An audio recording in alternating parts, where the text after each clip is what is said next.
Paz e bem, quero saudar a todos os irmãos e irmãs da Igreja Evangélica Congregacional de Vicente de Carvalho, de forma especial ao meu amigo e irmão, pastor Reverendo Bernardino Filho, a qual tenho muito carinho, muito respeito e que é um amigo que herdei do meu marido, o Reverendo Amazonas.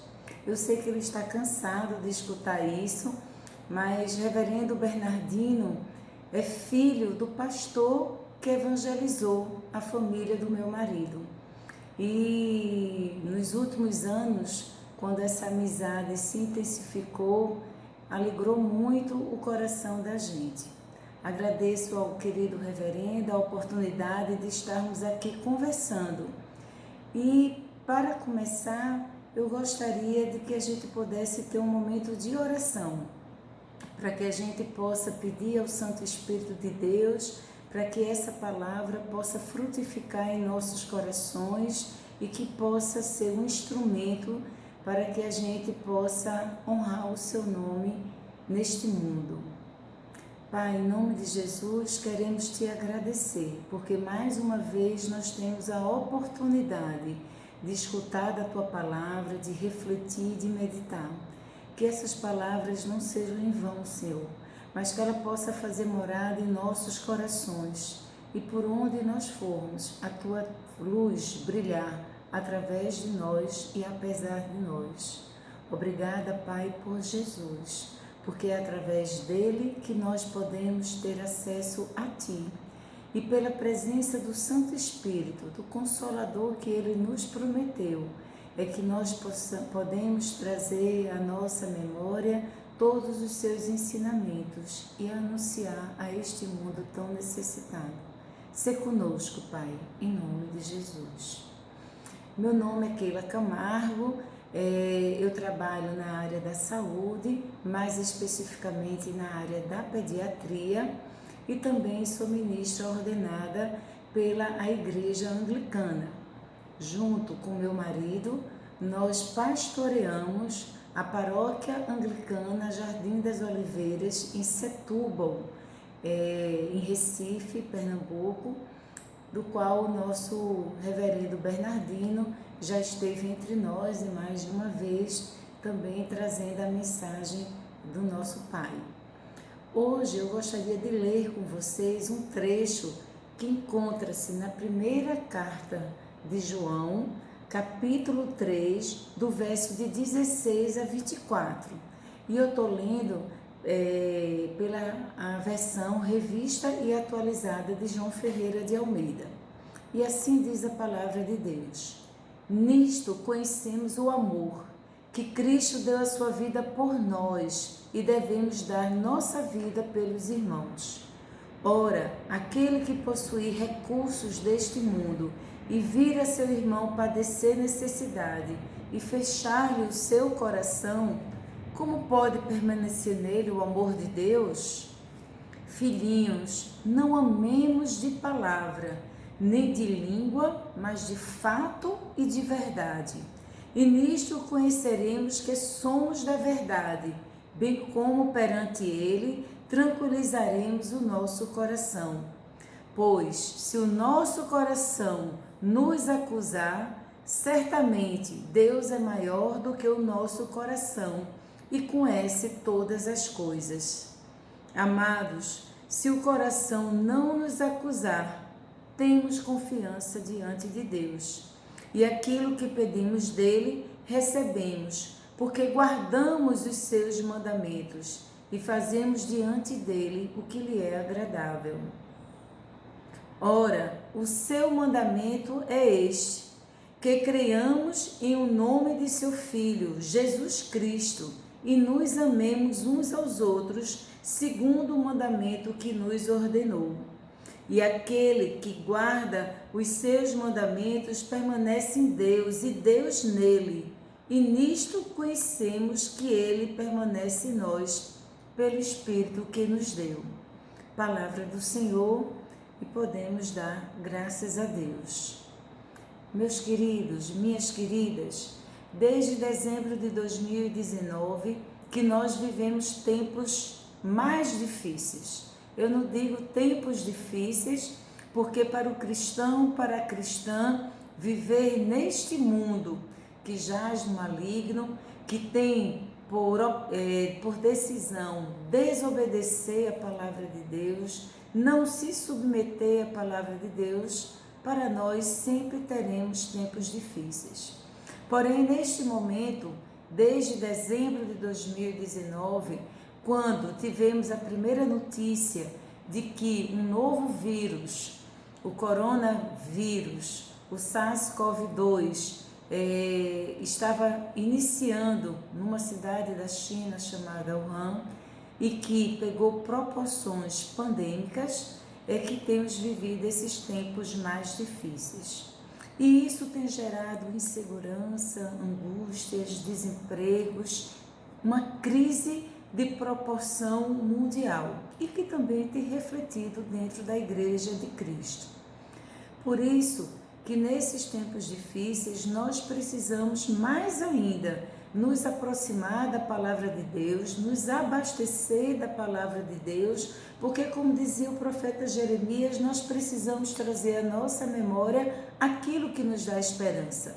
E a esperança é Cristo. E a palavra de Cristo é que nos dá essa esperança. João escreve aqui, lembrando algumas coisas aos seus filhinhos, como ele mesmo diz aqui. E o que eu gostaria de ressaltar inicialmente nesse texto é que ele diz que nisto conhecemos o amor. O amor é Cristo. E o amor de Cristo se manifestou quando ele deu a sua vida por nós. Mas não apenas Cristo deu a sua vida por nós, como ele nos ensinou a também darmos a nossa vida em prol do outro. Porque como iremos amar a Deus que nós não vemos se nós não amarmos ao irmão, à irmã, ao próximo que nós vemos? É através do amor ao próximo que nós demonstramos o nosso amor a Deus. Por isso que João, ele nos diz: não amemos de palavra nem de língua, mas de fato e de verdade. Esse amor é um amor prático, é um amor que ele está engajado no nosso dia a dia e é um amor que ele não consiste apenas de palavra, mas ele consiste em ações, em atos, em atitudes que vão refletir a palavra que nós recebemos do Evangelho de Jesus.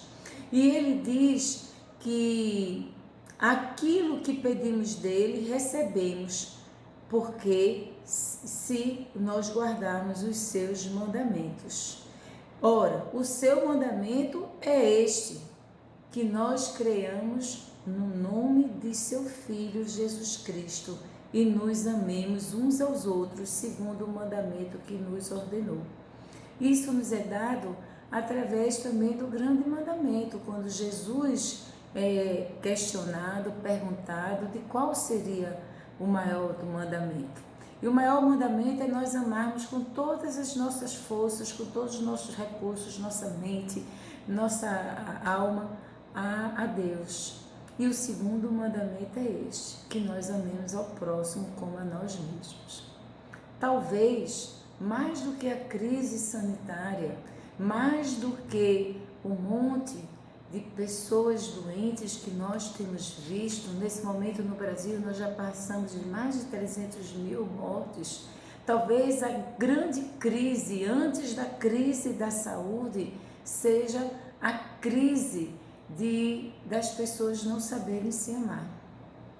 Porque Cristo é o amor encarnado, é o amor ativo, é o amor engajado na história. Cristo é o Deus que está conosco, que está caminhando ao nosso lado, fazendo o caminho conosco. Ora, como é que nós vamos amar ao próximo se nós não amamos a Deus? Isso é uma condição, porque recebendo ao Pai, através de Jesus Cristo, é que recebendo o amor é que nós poderemos amar. Se nós não temos a Jesus como Senhor e Salvador, como conheceremos o amor do Pai? E como poderemos praticar o amor se nós não conhecemos o amor? Talvez este é o grande desafio deste momento, era amar ao Pai através de Jesus, mas um Jesus que se manifesta através do próximo. Esta doença vem para nos desafiar a verdadeiramente vivermos esse mandamento do Senhor. E por isso que ela consegue se alastrar de uma forma tão rápida. Não pelo poder do vírus, que é um vírus extremamente contagioso, extremamente transmissível, que pega proporções rápidas, mas que poderia ser lentificado, poderia ser amortizado, poderia ser diminuído se nós obedecêssemos ao amor, se nós obedecêssemos ao Pai, se nós seguíssemos o exemplo de Jesus Cristo, se nós nos submetermos às orientações do Santo Espírito. Esta doença nos convoca a amar. Esta doença nos convoca a obedecermos. E quem ama a Deus, obedece. São João da Cruz, um místico espanhol, ele dizia: quem tem dificuldade com a obediência, tem dificuldade com Deus. Primeiro, obedecemos, para depois termos o conhecimento, o entendimento. Se nós não conseguimos obedecer, nós não conseguimos amar. E qual é o grande vilão desta doença? A desobediência. A desobediência que manifesta através da dificuldade que a humanidade tem mostrado em obedecer às orientações sanitárias. Seria tão mais simples, seria uma pandemia tão mais curta, se nós tivéssemos obedecido desde o princípio às orientações sanitárias. Mas o mundo teima, o mundo resiste. E essa desobediência humana é antiga, nós sabemos. E é o grande abismo entre nós e Deus, entre nós e uma vida abundante, uma vida frutífera. Mas é necessário obedecer. E a igreja, ela é desafiada nesse momento a ser a primeira a obedecer. Infelizmente, nós não temos visto isso em muitas igrejas. A dificuldade de obedecer aos ensinamentos que Deus nos dá através das pessoas que Ele deu capacidade para estudar, compreender e ensinar. É necessário, meu irmão, é necessária, minha irmã, que nós sejamos os primeiros a demonstrar esta obediência ao isolamento social, ao uso de máscaras, à higiene das mãos, ao recolhimento daqueles que tornarem-se enfermos, mesmo que isso nos cause transtorno, mesmo que isso nos traga situações desagradáveis, mesmo que isso comprometa o nosso sustento. Porque nós não temos dificuldade ou não devemos ter dificuldade com a obediência. Porque se nós guardarmos os mandamentos que nos foram ensinados através de Jesus, nós teremos paz e vida abundante para enfrentarmos qualquer consequência que essa pandemia possa trazer. Agora, no entanto, a ciência está crescendo em conhecimento e já conseguindo neutralizar este invasor, que no início de 2020 era extremamente desconhecido de nós, mas que agora, com a união dos cientistas de várias nações, com a contribuição de cada descoberta, com a união dos dados que a ciência vem acumulando, nós começamos a compreender melhor. Era uma coisa que eu dizia muito aqui na nossa comunidade no início da pandemia. Desconfie de qualquer pessoa que sabe tudo sobre essa doença. Esse é o que menos sabe. Desconfie de todos os consensos que diz a melhor forma de tratamento, porque nós ainda não sabemos. Estamos estudando, temos profissionais de manhã, tarde, noite e madrugada.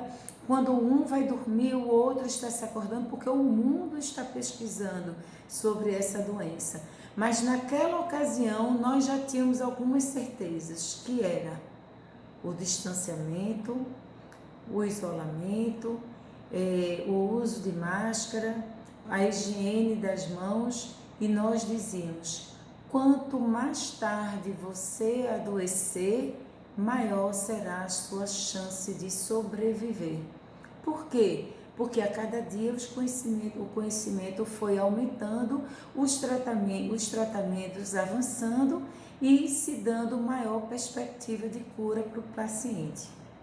Hoje, nós não temos ainda todas as respostas, mas já amadurecemos muito, já crescemos muito no tratamento.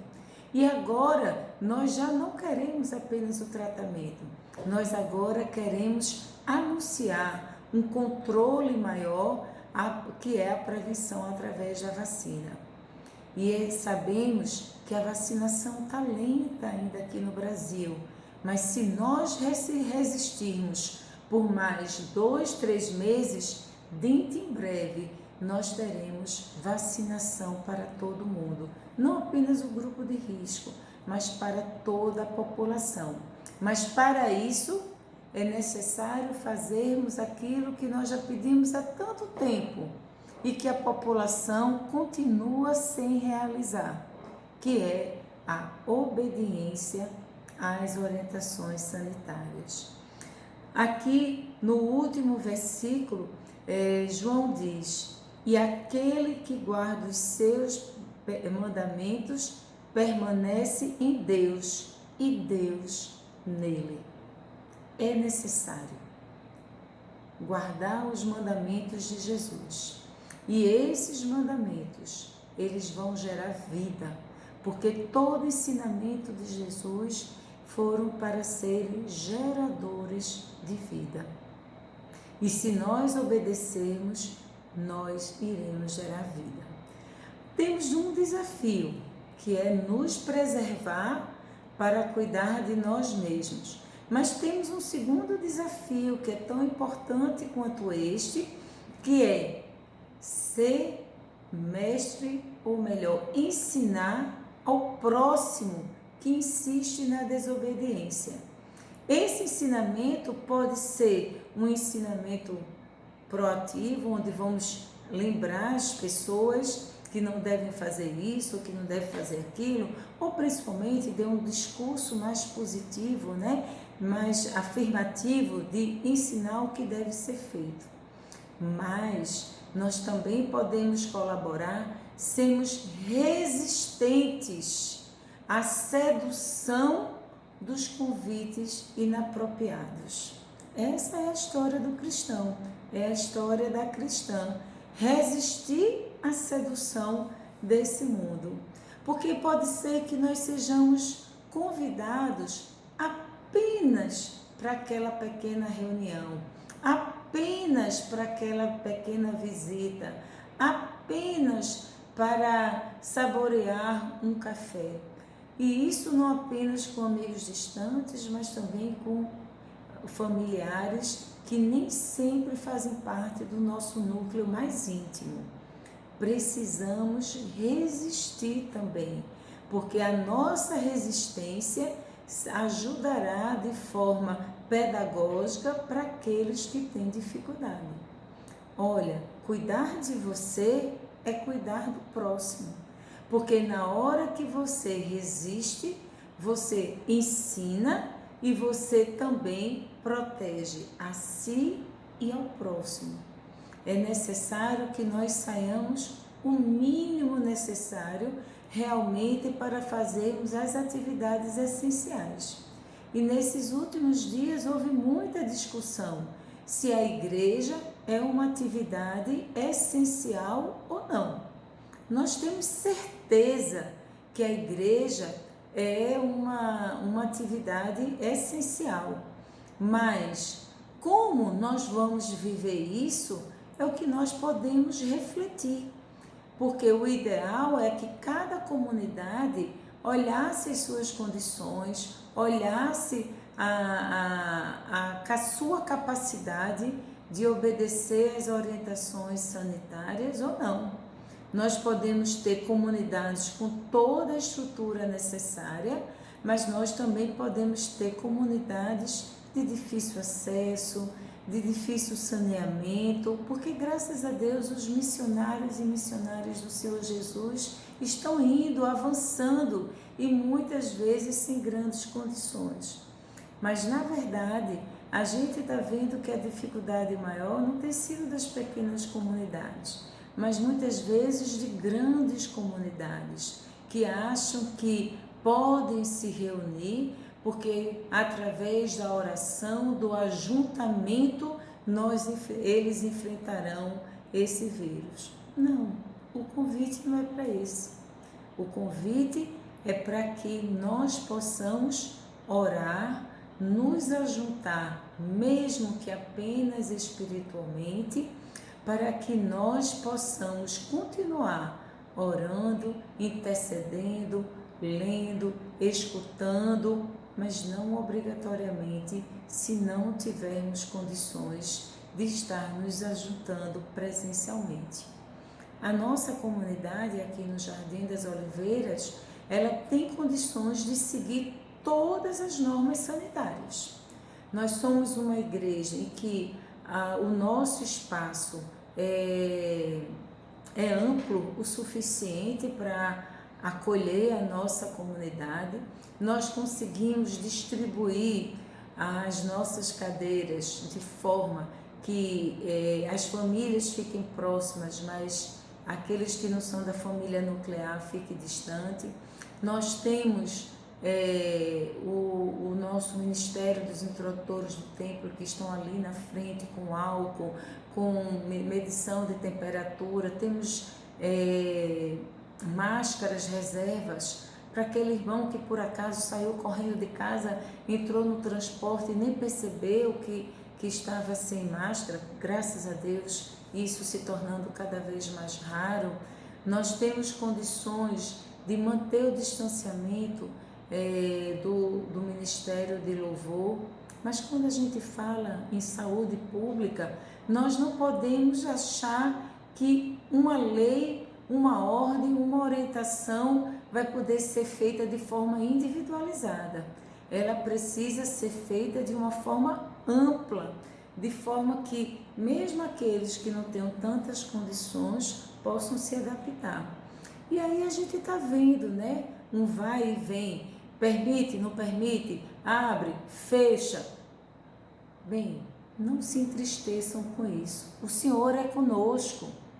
E nós estaremos unidos, seja presencialmente ou não, mas a igreja, ela precisa ser formadora de opinião e principalmente ela precisa dar o bom testemunho de que aquilo que é necessário fazer para proteger a si e o próximo, isso será necessário.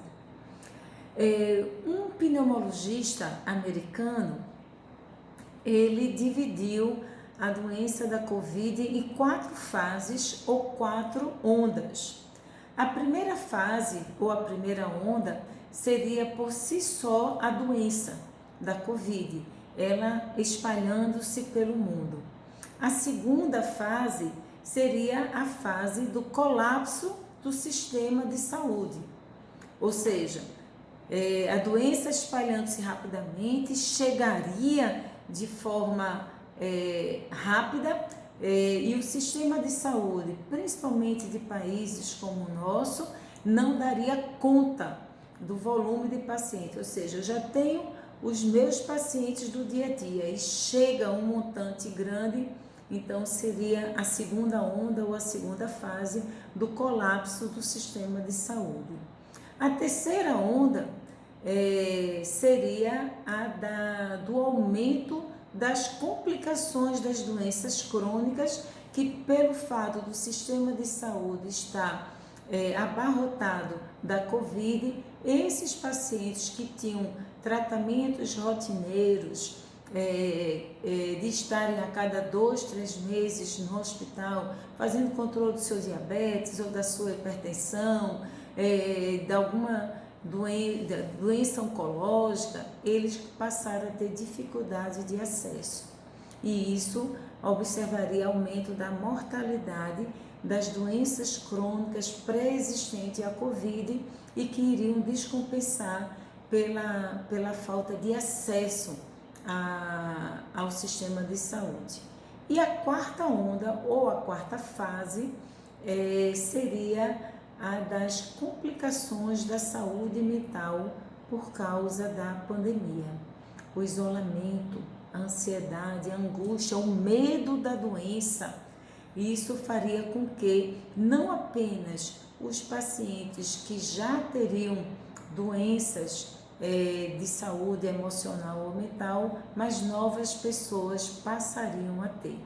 Essas 4 fases, a da doença em si, do colapso da saúde, das complicações das doenças crônicas e o surgimento ou agravamento da saúde mental, ela não obrigatoriamente são fases isoladas. Essas fases elas podem se misturar e a gente tem visto até porque inicialmente a gente usava o termo onda, hoje a gente está usando mais o termo fase, justamente porque o tema onda passou a ser mais utilizado para dizer quando uma nação ia melhorando e que voltava a se agravar e passaria a ter uma nova onda.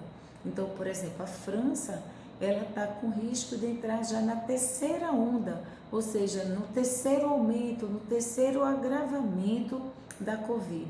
Por isso que a gente tem usado menos o termo onda para essa explicação e usado mais o termo fase. Então, a fase da doença em si, a fase do colapso de saúde, a fase do agravamento de doenças crônicas pré-existentes e a fase do agravamento da saúde mental. E aí nós já estamos caminhando, né, para o tempo que me foi disponibilizado pelo reverendo Bernardino, e aí eu queria falar um pouco dessa questão da saúde mental, porque nós temos visto, não apenas dentro dos hospitais, pessoas chegando com muito comprometimento da saúde mental, mas nós também temos visto dentro da Igreja de Cristo. E é necessário que nós busquemos mecanismos para podermos amortizar, aliviar esta fase para nós. Se você tem já uma doença pré-existente, não deixe de dar continuidade ao seu tratamento. Se você tem uma doença pré-existente, mas estava bem controlado, mas a pandemia está querendo agudizá-la, trazer com que ela venha de uma forma mais intensa que você não está conseguindo controlar, retorne o seu contato com o seu profissional para saber se vai manter antigos medicamentos, antigas terapias ou se vai introduzir um novo tratamento. Se você nunca teve nenhum comprometimento na saúde mental, mas nota que com a pandemia você não está dando conta, que o isolamento tem lhe maltratado, que as consequências, as dificuldades financeiras, as dificuldades de relacionamento, isso pode estar trazendo a você sentimentos, ansiedade, sensações desagradáveis, não deixe de procurar ajuda. Existem várias redes de apoio à saúde mental, muitos trabalhos voluntários para isso. mas a igreja também pode ser uma fonte de alívio para essa quarta fase da pandemia da Covid-19. E é importante que os irmãos e as irmãs estejam se ajudando um ao outro, ligando, compartilhando um trecho da Bíblia, realizando estudos, mandando louvores.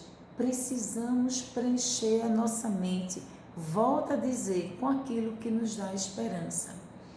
E para lembrar essa esperança, algo que me consola muito, sempre nos meus dias mais difíceis, é reconhecer a soberania do Pai. Deus é soberano. Nada acontece a nós que fuja do controle de Deus. E é necessário que nós façamos a nossa parte, que nós façamos aquilo que nos é possível, que a gente se esforce em fazer o melhor, mas sabendo que quando nossas forças não forem suficientes, nós temos um Deus que cuida da gente. Isso é uma das coisas que João nos afirma aqui. Nisto conhecemos que Ele permanece em nós pelo Espírito que nos deu. Deus não está fora dessa pandemia, Ele não está ausente, Ele está nos olhando e Ele está cuidando, porque mesmo que um de nós cheguemos a um êxito desfavorável, Ele não permitirá que a alma dos seus permaneça, veja a corrupção. Então, façamos a nossa parte. Nós somos filhos da obediência, não filhos da desobediência. Nós somos filhos e filhas da obediência. Siga de forma rígida todas as orientações sanitárias. Utilize a igreja como fonte de esperança para si e para o próximo. Mas saiba que tudo isso é necessário, mas nada mais é poderoso do que a presença de Deus em nossas vidas. Uma coisa que a gente conversa muito na igreja é que nós precisamos estar consciente que sermos da igreja de Cristo não nos livra do sofrimento desta vida, mas nós vivemos esse sofrimento com esperança de que temos um Deus que cuida de nós, com a esperança de que aquilo que está reservado para nós, o Senhor há de cumprir. E mesmo diante deste inimigo chamado morte, podemos até sofrer a primeira morte, mas nós não sofreremos a segunda morte, porque Jesus já pagou o seu preço por nós. Então não esqueça da soberania do Pai na sua vida. Eu, que muitas vezes, ao sair para o hospital, de dias de cansaço, eu peço a meu marido que ore por mim, e ele ora por mim, eu digo a ele, não me deixe esquecer de que nada me acontece que foge à soberania do nosso Pai. Nós somos filhos e filhas da esperança. Nós podemos sofrer, mas sofremos com a esperança. Sofremos sabendo que o Espírito Santo de Deus é conosco. Isso nós não podemos esquecer. Mas Deus não fará a nossa parte. Ele fará aquilo que nós não podemos fazer. Mas nós precisamos continuar fazendo aquilo que cabe a nós. E concluindo, eu gostaria de terminar trabalhando um último tema, que é uma das coisas que a gente tem visto muito mesmo, junto aos familiares enlutados pela Covid. Mas isso não é restrito à Covid, isso é de uma forma geral. Aqui no trecho que nós lemos, no versículo 20, ele diz: pois se o nosso coração nos acusar, certamente Deus é maior do que o nosso coração e conhece todas as coisas. O que é que eu quero dizer? Que é muito difícil enfrentar um luto, principalmente porque certas mortes, como por exemplo a da Covid, para nós são mortes desnecessárias.